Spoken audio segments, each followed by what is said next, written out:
할렐루야. 아멘. 제 친구 목사가 있습니다. 그 목사가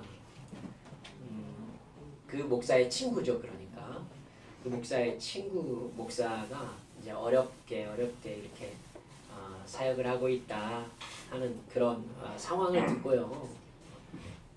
마음이 되게 짠했던 거예요. 그래서 자기가 타고 있던 코란도 차량, 조금 옛날식이지만 그 외에 튼튼한 차량 있지 않습니까? 그걸 이렇게 그 목사님에게 줬어요. 그 친구 목사님이 제가 전해 들었습니다만 정말 감사하면서 받아가지고는 그 차를 팔아가지고 자기 마음에 드는 괜찮은 차로 사온 거예요. 그러니까 제 친구 목사가 어이가 없어가지고 네 어렵게 사역한다고 해서 내가 타는 차 이렇게 좋은 차는 아니지만 도우려고 내가 너에게 줬는데 그거 갖다 팔아가지고 네 마음에 드는 다른 차로 사오고 그러면 이게 되겠나 얘기를 한 거예요. 그러니까 그 친구 목사가 그러더래요. 어차피 나에게 준 차 아니냐. 그건 감사하게 받았다. 그러니까 일단 그 문제는 끝난 문제 아니겠냐. 주었으니 일단 그 차는 내 것이 되었다. 근데 그거 팔아서 내 마음에 드는 차로 산 것이 그렇게 잘못한 거냐? 이렇게 따지더라는 겁니다. 여러분은 이 상황을 어떻게 생각하시겠어요? 여러분 이 상황을 뭐라고 말씀하시겠어요? 여러분 이래서 세상 얘기로 머리 검은 짐승은 거두는 게 아니다. 이런 얘기가 나오는 것입니다. 그렇죠? 여러분 그 차를 타려고 마음 안 타려고 하지 않았으면 받지 말았어요. 그렇죠? 그거 팔아가지고 내가 타고 싶은 차로 살 수 있겠다라는 계산이 갔었으면 그걸 받아서는 안 되죠. 그렇죠? 그걸 배은망덕이라고 하는 겁니다. 상대방의 호의를 자기 이익에 이용하는 사람은 세상에서도 나쁜 사람입니다. 오늘 본문에서 예수님이 여러분 그런 어이없는 상황보다 훨씬 나쁜 상황을 말씀하고 계시는 거예요. 베드로는 예수님께 이렇게 묻죠. 형제가 나에게 잘못하면 7번까지 용서할까요? 그러자 예수님이 뭐라고 그래요? 7번이 아니라 7번씩 70번이라도 용서해 주어라. 사실 베드로가 7번까지 용서할까요? 이 말은 칭찬받고 싶어서 했겠죠. 여러분 7번까지 여러분 용서하십니까? 같은 잘못을? 여러분 아마 베드로는 예수님이 아야 그 정도면 됐다 라는 말을 기대했을지도 모릅니다. 근데 예수님은요 무한대로 용서하라고 말씀하시죠. 70번씩 7번이면은 490번이네요. 사랑하는 여러분들, 제자들이 도대체 그걸 어떻게 할 수 있는가라고 생각할 겨를도 없이 예수님은 천국의 이야기다 라고 하시면서 오늘 우리가 읽은 이 1만 달란트 탕감받은 이야기를 하고 계십니다. 어떤 주인이 자기에게 1만 달란트를 탕감받은 종을 데려왔습니다. 신약성경에 달란트 비유가 제법 나오지 않습니까? 달란트는 엄밀히 말하면 어떤 돈의 개념이 아닙니다. 무게의 단위예요. 무게 단위거든요. 시대마다 달란트의 무게가 달랐습니다. 그래서 현대 시대에 예수님 당시 달란트를 정확하게 몇 킬로그램이었는가 이렇게 딱 정확하게 이거다라고 말하기는 어렵습니다. 무거운 달란트가 있고요. 가벼운 달란트가 있었습니다. 무거운 달란트로 얘기할 때에는 60kg 정도를 무거운 한 달란트 이렇게 얘기했었어요. 가벼운 달란트로 말할 때에는 20kg을 한 달란트로 얘기할 때도 있었다고 합니다. 보통은요.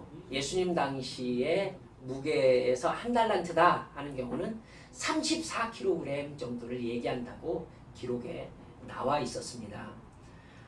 아마도 예수님께서 말씀하신 한 달란트는요, 금 34kg 정도를 말씀하시는 것 같아요. 계산해 보면 여러분 언뜻 계산해도 어마어마한 금액이 나올 것 같죠. 금 한 돈이 3.75g입니다. 18만 원 정도로 이렇게 말할 수 있겠더라고요. 시세가 이렇게 많이 다른데. 그러면요, 금 1kg은 266돈입니다. 그러면 금 1kg은 4,788만 원입니다.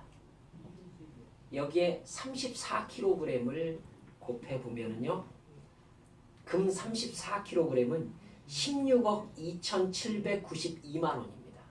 제가 계산해서 써왔어요. 그러니까 금 한 달란트는 무게, 금 무게 단위로 하면은 16억 정도 되는 돈입니다. 그럼 1만 달란트는 얼마일까요? 16조 2,792억입니다. 16조, 1만 달란트가 너무 어마어마한 금액이라서요. 달란트 무게를 빼고 그냥 당시에 통용되었던 화폐 단위로 바꿔보면 그보다 적을 수 있습니다. 로마 시대 화폐 계산으로 하면은요, 금 한 달란트가 6천 데나리온 정도 했다라고들 하더라고요. 한 데나리온은 숙련된 일꾼들의 하루 품삯입니다. 그래서 하루 일하고 한 데나리온 받았다는 예도 있지 않습니까? 네. 그러면 15만 원 정도로 합시다. 15만 원 정도로 하루 숙련된 일꾼이 어떤 일을 할 때 15만 원 정도 실제로 받습니다. 그러면 금 한 달란트로 계산을 해보면은요, 15만 원 곱하기 6천 데나리온이면 9억 정도 됩니다. 그럼 쉽죠? 9억으로 해서 1만 달란트로 계산하면 얼마입니까? 9조입니다. 9조. 9조. 사랑하는 여러분들, 예수님은 도저히 갚을 수 없는 빚에 대해서 말씀하고 있는 겁니다. 이런 엄청난 빚을 진 종에게 주인이 뭐라고 하느냐면, 네 몸 팔아라. 그리고 아내와 자식들과 모든 소유를 팔아서 다 갚아라. 여러분, 아내와 자식들과 자기 모든 걸 종으로까지 다 한다고 해도 생각해보세요. 1만 달란트에 몇 퍼센트나 되겠습니까? 정말 조금이겠죠. 여러분, 그 얘기를 듣고 종이 엎드려서 주인에게 말합니다. 참아주소서. 이 말은 이렇게 참는다는 말이 이해하기가 어렵잖아요. 기다려주소서 이 말입니다. 기다려주십시오. 제가 갚겠습니다. 언제 갚을까요? 여러분, 16조 얼마나 지나면 갚을 수 있을까요? 여러분, 한 데나리온씩 벌기로 할 것 같으면요, 15만 년 정도 지나면 갚을 수 있습니다.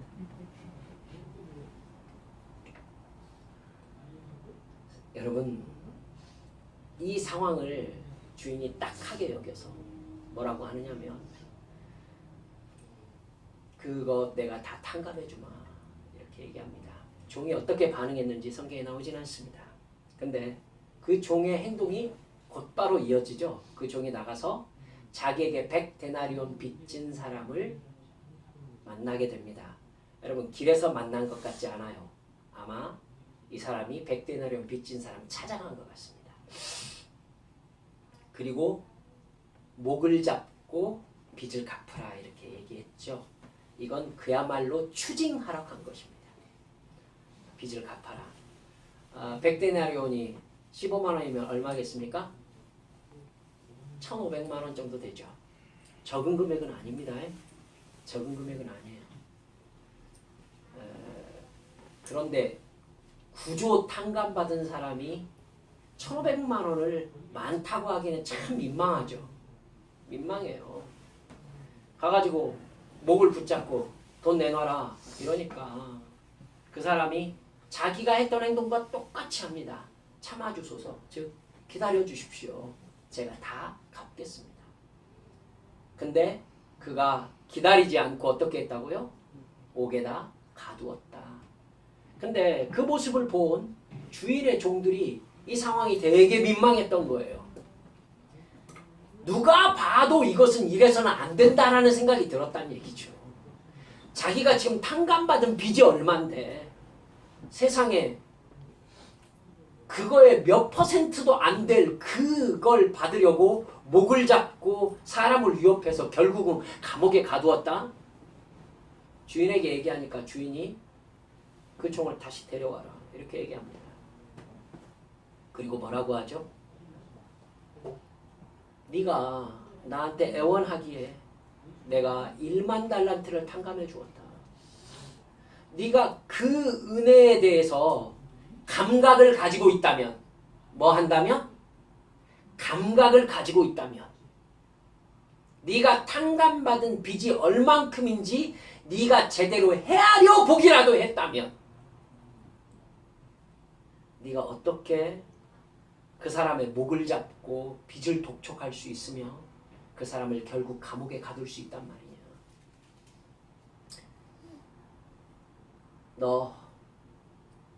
너의 모든 것을 다 바쳐서 1만 달란트를 다시 갚는 걸로 하자 하고 그를 옥에 가두었다.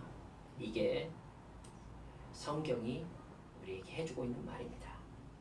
사랑하는 여러분들, 이거 유치부 때부터 배우셨죠? 이 이야기를 모르는 사람은 예수 믿는 사람, 교회 다니는 사람이라면 거의 없습니다. 거의 없어요. 이 이야기가 우리에게 주고 있는 하나님의 말씀의 무게를 한번 측정해 보셨습니까?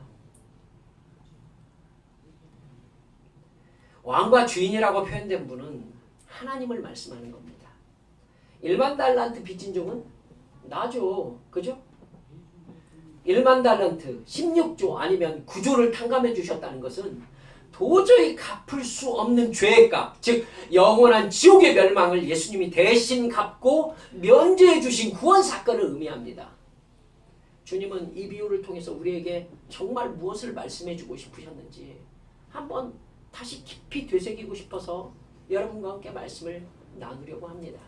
더구나 오늘은 주님의 구원의 십자가 사역이 시작되는 종료주일 아니겠습니까? 여러분, 첫 번째, 내가 받은 구원은 나의 권리가 될 수 없다는 것을 명심하시기 바랍니다. 내가 받은 구원은 결코 내 권리가 될 수 없습니다.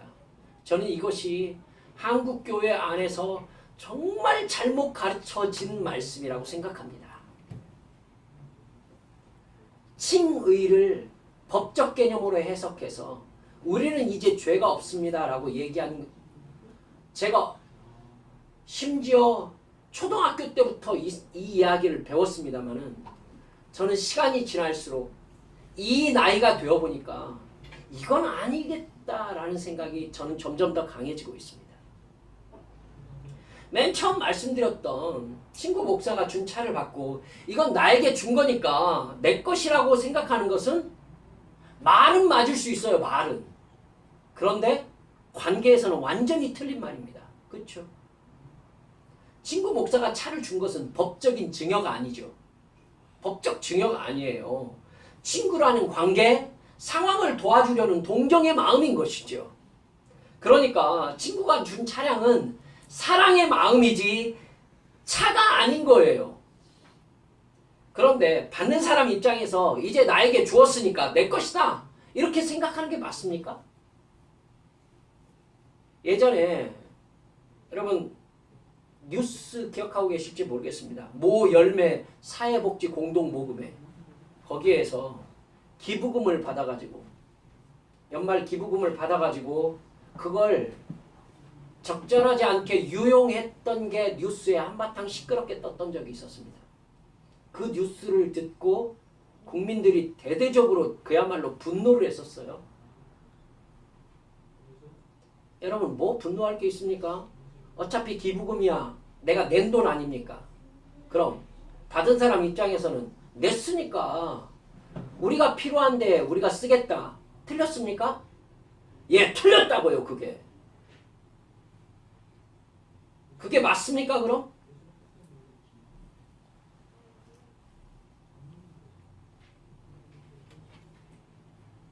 뭐 얘기합시다. 교회에 헌금한 돈으로 목사가 사치하고 땅 사고 멀쩡한 건물 부수고 다시 짓는 게 옳습니까? 어차피 헌금은 낸 거 아니냐. 그러니까 교회가 나름대로 결정해가지고 집행하는 거에 대해서 시비 거는 건 하나님께 시비 거는 것이다. 맞습니까 이게? 기부금은 기부금답게 지출되어야 되고 헌금은 복음 전파와 이웃의 고통을 돕는 일에 사용되어야 되는 것이 당연합니다. 여러분. 우리가 받은 구원은 내 권리가 아니에요. 구원이란 하나님과 사랑의 관계가 된다는 의미입니다. 구원은 천국 가는 티켓이 아니에요. 이제 나는 구원받았으니까, 나는 예수 그리스도를 믿었으니까, 예수님의 십자가가 나의 죄를 사했다는 것을 내가 믿었으니까, 그러니까 나는 어떤 죄를 지어도 일단 천국은 가게 되어 있다. 이게 맞냐고요?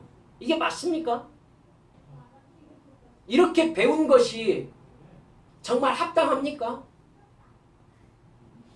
사람은 본래 하나님과 사랑의 관계를 위해서 창조되었습니다.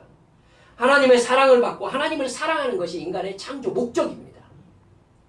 인간은 하나님을 사랑할 때 가장 행복합니다. 그렇게 지어졌으니까요. 그런데 인간은 사탄의 말을 듣고 하나님을 사랑하지 않고 자기를 사랑하기로 마음먹었습니다. 그것이 바로 선악과를 따먹은 사건입니다. 하나님을 사랑하는 것보다 자기를 사랑하고자 원했어요. 하나님은 어차피 나를 창조해 놓으셨다. 나는 자연계에서 가장 뛰어난 존재다. 자연계에서 가장 뛰어난 존재 맞죠? 아브라함이 모든 자연계 동물의 이름을 지었어요. 이름을 짓는다는 것의 의미는 뭐죠? 1차적으로 소유권을 가진다는 의미입니다. 이름을 짓는다는 것은.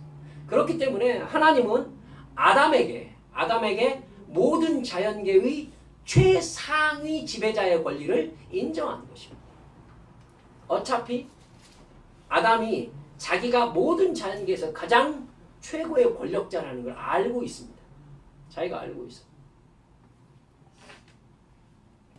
그리고 하나님은 자기를 만드신 존재니까 자기를 사랑할 수밖에 없다라고 생각한 겁니다. 그래서 그 하나님의 사랑을 자기의 대상이 아니라 자기의 배경으로 두고 이제 내가 나를 위하여 살아갈 방법을 찾은 것이죠. 사탄의 말을 듣습니다. 여러분, 그런 마음에 사탄의 소리가 들리는 겁니다. 선악을 알게 한 다음에 실과를 먹으라. 그러면 너는 네가 피조물이라는 한계를 넘어설 수 있을 것이다. 기가 막힌 얘기입니다. 기가 막힌 얘기예요. 아담이 되고 싶은 존재가 이제 하나님밖에 없는 거예요. 자연계에서 아담보다 높은 존재는 없으니까. 거기에 아담은 홀라당 넘어가죠. 홀라당 넘어가요. 그래서 선악을 알게 한 나무의 실과를 따먹습니다. 근데 그게 완전히 사탄에게 속은 거였다는 건 따먹고 난 다음에 알았어요. 당연한 것으로 알았던 하나님과의 사랑의 관계가 끊어지고 말았습니다. 이제 하나님과 상관없는 세계로 쫓겨나게 되었습니다. 뿐만 아니라 자연계가 자기에게 순종한다고요? 아니요. 하나님께서 뭐라고 하셨습니까? 너의 죄로 인하여 네가 다스리던 모든 자연계가 저주를 받게 될 것이다. 그래서 결국 땅은 네가 경작할 때 엉겅퀴를 내게 될 것이다. 엉겅퀴를 내게 될 것이다. 여러분, 그리고 너는 이마에 땀이 흘러야 땅의 소산을 먹게 될 것이다. 자연계가 인간을 대적하기 시작한 것입니다. 아담과 하와에서 태어나는 모든 인간이 죄인이죠. 여러분, 모든 인간이 이런 아담과 하와의 죄성을 가지고 태어난 거예요. 그러면 생각해 보세요. 아담이 자기를 위하여 살겠다고 해서 하나님께 반역했어요. 아담 밑으로 태어나는 사람들 모두 다 각자 나를 위하여 살겠다고 마음먹겠죠. 그 사람들도 다 똑같은 본성을 가지고 태어나는 거예요. 그러면 그 사람들이 모두 다 나를 높이며 살겠다고, 내가 지배하며 살겠다고 생각하면서 그 본성을 가지고 태어나서 자랄 거 아니겠습니까? 상상해 보십시오. 이 세상에 뭐가 가득하겠습니까? 당연히 전쟁이 일어나겠죠. 싸움이 가득하겠고 시기와 질투와, 여러분 죄로 가득할 수밖에 없는 거죠. 성적 부도덕으로 가득할 수밖에 없는 것입니다. 인간이 사탄의 죄성을 받아가지고 사탄과 똑같이 죄를 짓는 존재가 되어버린 것이죠. 하나님은 그런 인간을 사탄과 함께 지옥불에 멸망시킬 수밖에 없었어요. 상황이 이렇게 간 것입니다. 사람끼리 싸울 수밖에 없죠. 다 지배자니까. 그런 나를 하나님께서 멸망시키지 않으시려고 하나님의 아들 예수 그리스도를 이 땅에 보내셔서 나 대신 십자가에 죽게 하신 것입니다. 내가 죽어야 될 죄의 값을, 사망의 죄값을 예수님이 대신 치르게 하신 겁니다. 그 사실을 진정으로 믿으면 영원한 지옥의 멸망이 아니라 영원한 천국의 생명을 얻게 하셨습니다. 그 사실을 믿는다는 것은요, 영원한 생명을 얻을 자격을 얻게 된다는 것이 아니라 하나님과의 사랑의 관계가 회복된다는 것입니다. 즉 하나님께서 인간을 맨 처음 만드실 때 하나님과 사랑의 관계를 위하여 만드신 그 최초의 창조 목적이 온전히 회복된다는 것을 의미하는 것입니다. 우리가 천국 가기 위해서 예수 믿어요? 아니에요. 하나님과 사랑하는 첫 관계로 돌아가기 위해서예요. 그곳이 다윗은 사망의 음침한 골짜기일지라도 당신께서 계시기 때문에 나는 그곳을 두려워하지 않습니다 라고 얘기했어요. 즉 그곳이 어디냐가 문제가 아니라 거기에 누가 계시느냐가 문제라는 것이죠. 그렇죠? 나의 주인이 사탄이 아니라 이제 누구로 바뀐 거예요? 하나님으로 바뀐 것입니다. 예수 그리스도. 그 사실을 믿는다는 거, 하나님이 인간을 만드신 목적이 이처럼 온전히 회복된다는 의미입니다. 그런데 그것이 실제적으로 회복되어지기는 어렵습니다. 왜냐하면 우리의 육체를 누구에게 받았기 때문에? 아담에게서 받았기 때문에 우리의 육체 안에는 육체의 죄된 본성이 있는 것이죠. 본성이 있는 거예요. 그러니까 교만하고 시기하고 질투하고 전쟁하면서 다른 사람보다 위에 자기를 두려는 그러한 죄의 욕망이 그대로 나는 살아있는 육체를 가지고 있는 것이죠. 그럼 우리가 구원받았다고 하지만 구원받았지만 하나님을 인식하고 하나님의 뜻을 깨달아서 그것을 순종할 능력이 우리에게 있단 말입니까? 없단 말입니까? 없어요. 우리가 예수 그리스도께서 나를 위하여 십자가에서 죽으셨다는 사실을, 그래서 내 죄가 사함받고 내가 하나님의 자녀가 되었다는 사실을 알게 되었음에도 불구하고 나의 존재를 바꾸어 주시는 하나님의 능력이 나에게 임하지 않으시면 나는 여전히 선을 행할 능력도 없고 하나님의 뜻을 깨달아 순종할 수 있는 능력이 없다는 말씀입니다. 그래서 하나님께서 우리에게 보내주신 분이 누구십니까? 성령님이신 것입니다. 성령님이신 거예요. 그래서 예수님께서 십자가에서 죽으시고 다시 부활하신 것을 목격까지 한 제자들에게 하나님은, 예수님은 사명지를 향하여 떠나가라고 말씀하지 않으시고 너희들이 부활한 나를 만났음에도 불구하고 어디에 머물러라? 예루살렘에 머물러라. 언제까지? 아버지께서 너희에게 약속하신 것을 부어주실 때까지 예루살렘을 떠나지 말아라. 여러분, 부활한 예수님을 본 제자들일지라도 성령 충만함을 받기 전에는 너희들이 아무것도 아니라고 주님께서 말씀하신 것입니다. 깨달으셔야 됩니다. 그 성령께서 우리에게 임재하셔서 죄에 대하여, 의에 대하여, 심판에 대하여 우리를 제대로 가르쳐 주시며 감동하실 때에야 우리는 내가 죄인인 것을 실감합니다. 그리고 무엇이 죄인지를 정말로 깨닫습니다. 그리고 어떻게 하는 것이 하나님의 말씀에 순종하는 것임을 깨닫습니다. 이렇게 하지 않고 내가 짐짓선을 행하는 것은 여전히 나를 높이려는 나의 유익을 위한 행동일 뿐인 것입니다. 여러분 아시잖아요. 고아원 가가지고는 자선을 베풀고 나서 언제나 기념사진을 왜 찍습니까? 왜 기념사진을 찍죠? 어떤 교회하고 프랑카드를 왜 들고 사진을 찍는 겁니까? 그건 선이 아니죠. 주님께서 뭐라고 하셨죠? 오른손이 하는 일을 왼손이 모르게 하라.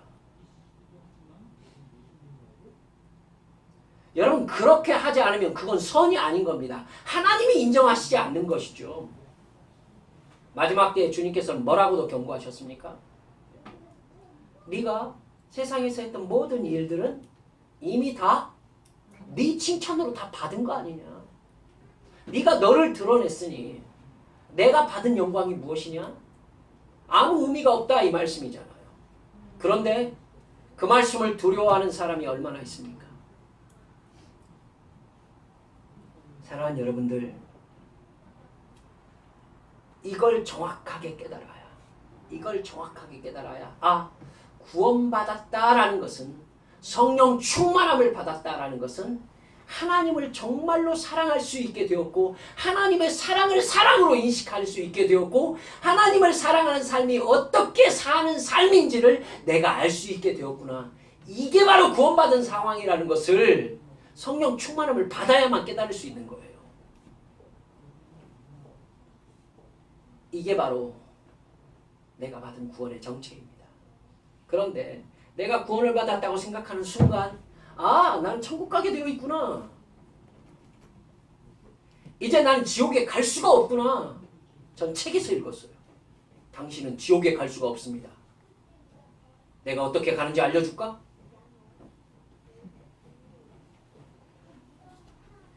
한 번 한 약속은 지키시는 하나님이시니까 나는 내가 천국 갈 것을 믿기만 하면 일단 천국은 가는 거구나. 얼마나 든든합니까? 그렇게 가르치는 사람이 있고 그렇게 진짜 믿는 교인들이 한국 교회 안에 꽉 차 있죠. 그런데 한국 사회는 전혀 변할 줄 모르고 점점 더 타락해 가고요. 연예인 사회는 그토록 교회 다니는 사람이 음악과 그 어떤 것을 교회에서 접했으면서 시간이 지날수록 더 깊이 타락해 가고 있고요. 여러분, 내가 어떻게 죄를 지어도 일단 천국은 가게 되어 있구나. 이게 맞습니까? 그러면서 여전히 자기 만족과 자기 이익을 위해 사는 것이 맞습니까? 나는 천국의 상급 그런 거 별로 필요 없거든. 그냥 지옥만 안 가면 돼. 죽어봐야 아는 것보다 나는 이 세상에서의 만족과 즐거움이 더 중요해.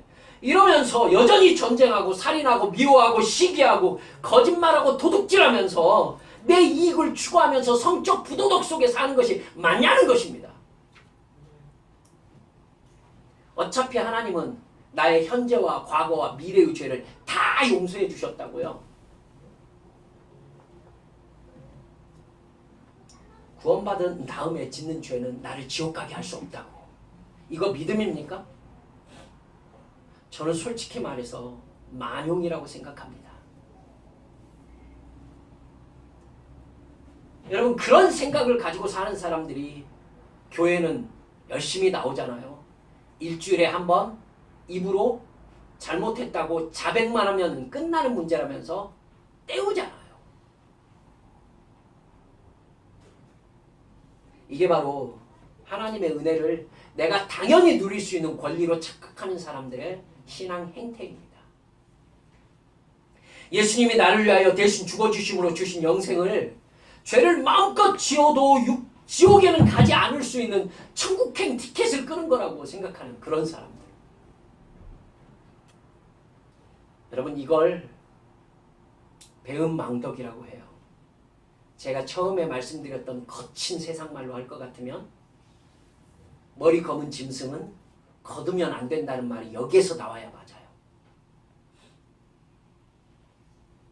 죄를 대속하시려고 예수님이 죽으셨는데 그 죄를 마음껏 지어도 이제 대가가 치러졌으니까 의롭다고? 그건 법적으로 해결된 문제라고? 이게 1만 달란트 탕감받은 것을 자기 권리라고 생각하고 100데나리온 빚진 사람의 목을 잡고 감옥에 집어넣었던 사람의 마음인 것입니다. 그런 마음을 가진 사람은 구원받은 사람이 아닙니다, 여러분. 믿으십니까? 그런 마음을 가진 사람은 구원받은 사람이 아니라고요. 그저 구원이라는 것의 이익을 듣고 그럼 나도 이용해볼까? 라고 생각해본 사람이에요. 여러분, 그거 이용하기 너무나 좋잖아요. 교회에 와가지고 감동 좀 받아주면 됩니다. 그리고 조금 눈물 흘려주면서 다른 사람에게 내가 이렇게 믿습니다라는 것 증거로 보여주면 됩니다. 여러분, 우리 한빛의 지체들은 절대 이런 영적 상태에 머무는 사람 없기를 주님의 이름으로 축원합니다. 구원은 법적인 문제가 아니에요. 하나님과의 관계적인 문제입니다. 아시겠습니까? 하나님이 언제 법적으로 우리를 대하신 적이 있습니까? 하나님이 법적으로 우리를 대했으면 우리는 진즉 지옥 갔어야 마땅한 사람들이에요. 어디다 대고 법을 들먹입니까? 내 구원이 법적인 문제라고요? 제발 그러지 좀 마세요. 법적인 문제가 아니라 사랑의 관계의 문제인 것입니다. 여러분, 이렇게 하나님과의 사랑의 관계 문제를 구원의 문제로 제대로 인식한 사람에게 그 다음 이야기는 아주 쉽습니다. 우리 두 번째 한번 살펴봐야 될 문제는 이것입니다.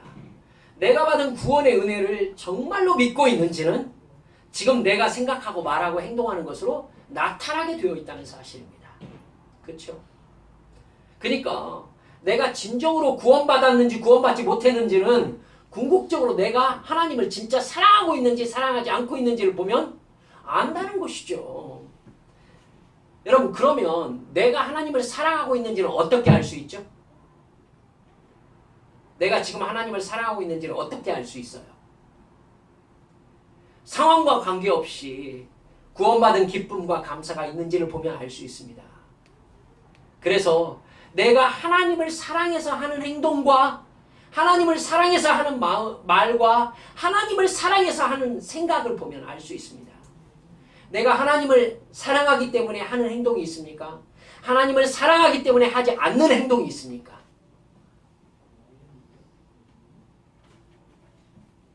구원이 나에게 실제가 되면 나를 완전히 변화시키게 되어 있습니다. 내가 진정으로 구원받았음을 믿는다면 당연히 나에게 구원을 주신 분과 영원한 사랑의 관계로 묶여지게 되어 있습니다. 지옥불에서 나를 끄집어내신 분을 내가 인식하고 그분이 나에게 베푸신 은혜를 생각하며 산다면 그분을 생각하지 않을 수가 있겠습니까? 어떻게 그분을 사랑하지 않을 수 있습니까? 그 다음부터는 그분과 완전히 연합된 삶으로 살아가게 될 것입니다. TV에도 나오더라고요. 어떤 사람이 물에 빠졌는데 그 사람을 목숨 걸고 수영해서 건져내는 분의 얘기가 나오던데요. 둘이 의형제를 맺고 좋을 때나 안 좋을 때나 언제나 집에 찾아가면서 감사하며 서로 돕고 산다고 합니다. 사람끼리도 그러는데 예수님께서 나를 지옥에서 끄집어내셨다라는 걸 진정으로 믿고 그거에 붙잡혀 살고 있고 성령께서 나에게 시시때때로 그 말씀을 그 은혜를 깨닫게 해주시고 있는 은혜 가운데 사는 사람이 어떻게 하나님을 사랑하는 생각과 말과 행동을 가지지 않을 수 있겠습니까? 구원은 인생 자체가 변하는 사건입니다. 성령님은 그런 나에게 죄에 대하여 의에 대하여 심판에 대하여 끊임없이 깨우쳐 주십니다. 그리고 나는 이제 내가 어떤 영적 상태에서 사탄에게 말을 듣고 넘어가는지를 깨닫게 되어집니다. 그 죄를 짓게 되는 나의 영적 상태를 인식하게 되는 것이죠. 내가 어떤 영적 상태에서 마귀의 어떤 유혹에 잘 넘어가는지를 알게 되는 겁니다. 내가 무슨 생각과 말과 행동을 하든지요. 그것은 결국 지금 나를 지배하는 영이 누구다라는 걸 드러내게 돼 있어요. 맞습니까? 내가 지금 말하고 있는 말을 내 스스로 생각해 보면 이 말을 하게 한 영이 성령님이신지 사탄인지 여러분 금방 알 수 있죠. 내가 하는 행동, 내 마음에 드는 감정, 내가 하는 모든 나의 이 분위기를 보면 지금 나를 주관하고 있는 영이 사탄인지 예수 그리스도의 영이신 성령님이신지 여러분 모르겠습니까? 알 수밖에 없습니다. 알 수밖에 없습니다. 사랑하는 여러분들, 우리 그 깨달음 앞에 진실합시다. 할렐루야. 진실합시다. 가끔 우리 입을 다물고 가만히 무릎 꿇고 나 자신의 눈을 밖이 아니라 내 안으로 향해서 나를 바라보면서 나에게 이렇게 물어보는 겁니다. 유승일 목사야, 지금 너의 말을 주관하고 있는 영이 성령님이시냐 사탄이냐? 여러분 분간이 안 갑니까? 그러면 예수를 믿는 사람이 아닙니다. 사도 바울이 로마서에서 뭐라고 했습니까? 주의 영이 아니고서는 주를 주라고 부를 수 없다. 뿐만 아니라 주의 영이 계시지 않은 사람은 하나님의 자녀가 아니다. 근데 그 주의 영이 뭘 깨닫게 하시는 영이라고요? 죄에 대하여, 의에 대하여, 심판에 대하여 깨닫게 하시는 영입니다.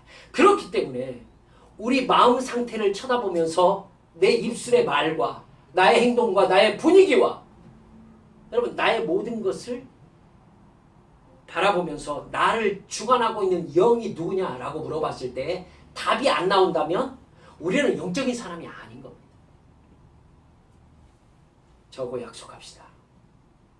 이번 일주일 주님의 십자가의 길을 동행하면서 나의 마음속을 바라보며 지금 나를 지배하고 있는 영이 사탄인지 성령님이신지 시시때때로 점검하며 나를 십자가 앞으로 데려올 수 있는 믿음의 결단과 행동이 있는 한비 성도들이 되시기를 주님의 이름으로 축원합니다.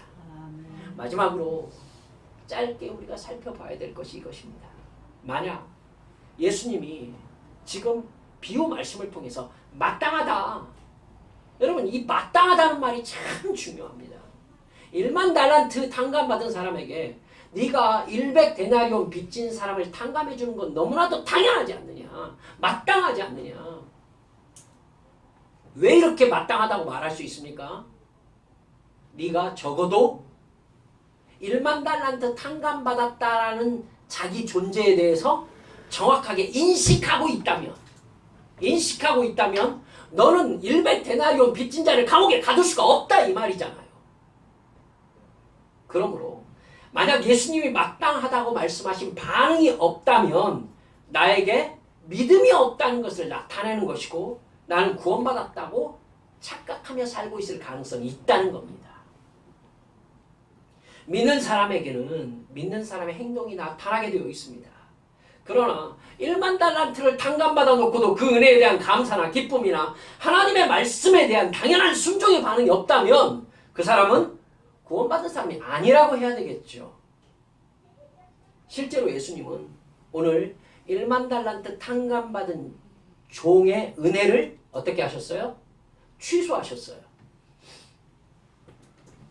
저는 이 부분이 우리에게 가르쳐주는 게 굉장히 깊다고 생각하고 있어요. 분명히 맨 처음에 말씀드리기를 1만 달란트는 예수 그리스도의 십자가 보혈을 믿음으로 말미암아 도저히 탕감받을 수 없는 죄값이 탕감된 것을 상징한다라고 말씀드렸습니다. 근데 그거에 대한 인식이 없이 그걸 나의 권리처럼 사용하려고 하는 자기 이익에 사로잡힌 사람들에게 예수님은 뭐 할 수 있습니까? 여러분 그 은혜를 취소하실 수 있는 가능성이 열려있는 거예요. 1만 달란트 탕감받은 사람은 종은요 그 은혜를 취소당했어요.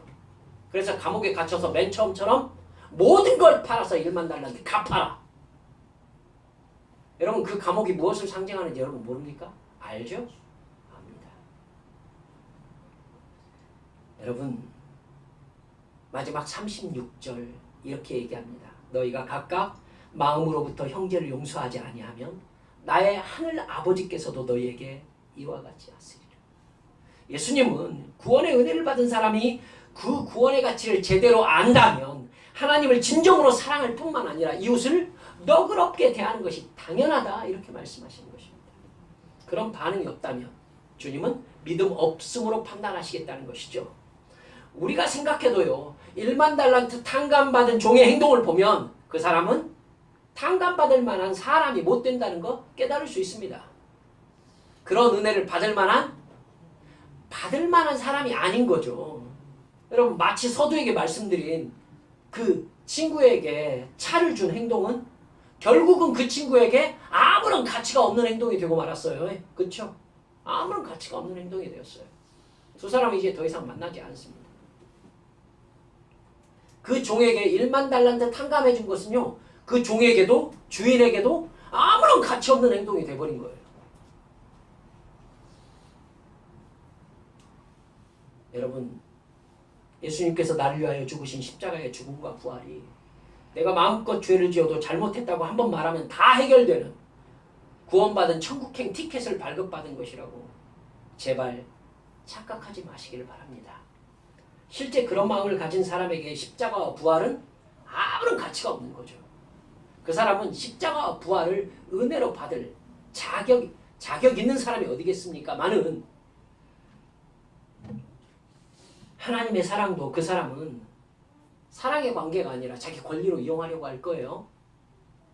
아무리 은혜를 베풀어도 그 사람은 하나님이 인간을 창조하신 목적인 사랑의 관계가 회복되어지질 않아요. 그것까지 이용해가지고 선악과를 따먹으려 하는 악한 마음을 가지고 있을 뿐인 겁니다. 우리 고난주간을 통해서 특별하게 우리의 이 악함을 주님 앞에 더욱 철저하게 내려놓고 회개의 자리로 나아가기를 소망합니다. 16조나 되는 빚, 최소 9조나 되는 빚을 탕감받았다면 그 사실을 당연하게 여기면서 내 권리로 여길 수는 없는 겁니다, 여러분. 그런데 한국 교회는 그런 잘못을 가르치고 있고 하고 있습니다. 하나님, 십자가, 성경의 목적은요. 이 세상에서 잘 사는 방법을 가르치거나 고난을 이길 방법이나 고난당하지 않는 방법을 가르쳐주는 게 아니에요.